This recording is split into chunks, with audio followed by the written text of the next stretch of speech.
I'm John. I'm Lori.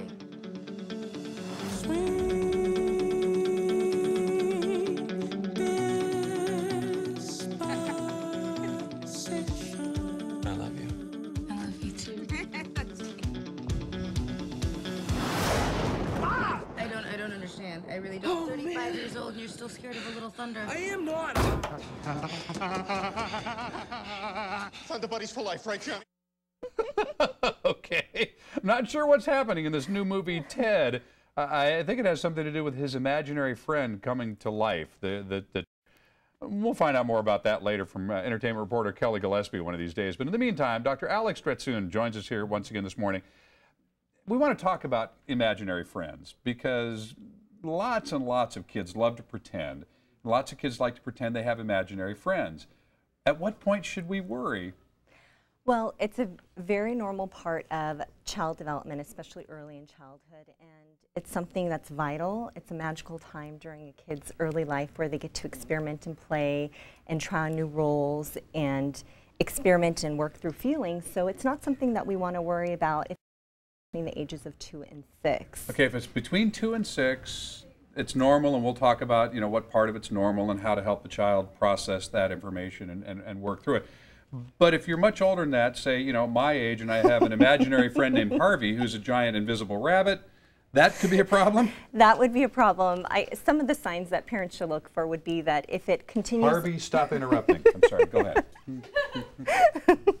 If it continues on, if the child has an imaginary friend past the age of 7, which is when they enter a new stage of cognitive development, and they can't differentiate between reality and fantasy, and they spend a lot of time alone and they don't have any friends, then that's a cause for concern for parents, and they can take their child to speak to a pediatric psychologist. Now, I've got to imagine that, you know, there's a wide latitude here because, you know, I have lots of nieces and nephews, and I have 2 kids of my own.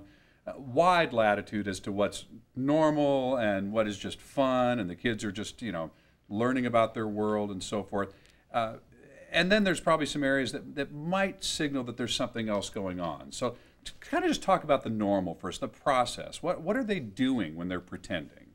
What they're doing is they're engaging in imaginative play. This is really for children's emotional and social development because they're taking on new roles, they're trying to problem solve, they're trying to process feelings, trying to have a sense of control. And it's very common when children experience a transition or something stressful, such as a birth of a new sibling, a relocation, a death in the family.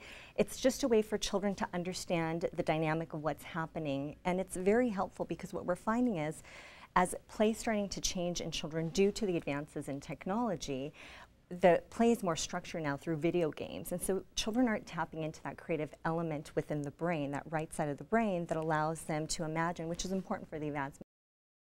And as a result, children aren't as socially adept as they were or as emotionally adept. Now, you bring up a huge point here because those of us of my generation that didn't grow up with computers and so forth and got introduced to them at a later time and all the video games and so forth, we tried to warn everybody about this ahead of time and say, hey, you know what? You spend all your time buried in a computer, you're not going to learn how to treat real people.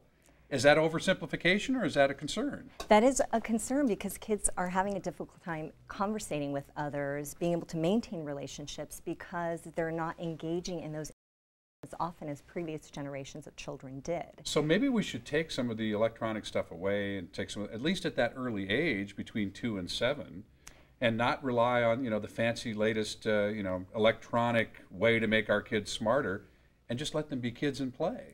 Yes. And use their imagination.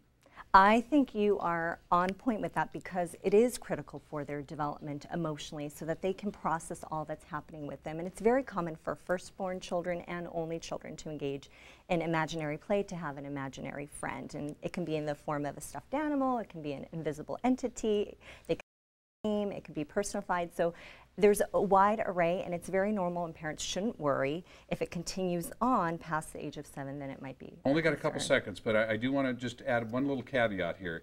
During that time when it's normal, are there any red flags where it might not be normal? If the play looks dangerous or a little dark or something, is there something you should look out for? Not necessarily, unless it continues for over 6 months possibly, but that's just part of them understanding the world that they live in.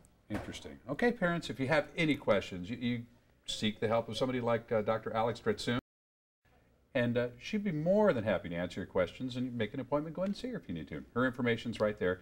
If you need more information, as always, go to san-diego6.com and just click on San Diego Living. We'll hook you up. Doctor, thank you. Thank you. All right, up next, tasty treats for the summer. Chef Yapo is here with his easy ideas for making the kitchen a fun place for your family.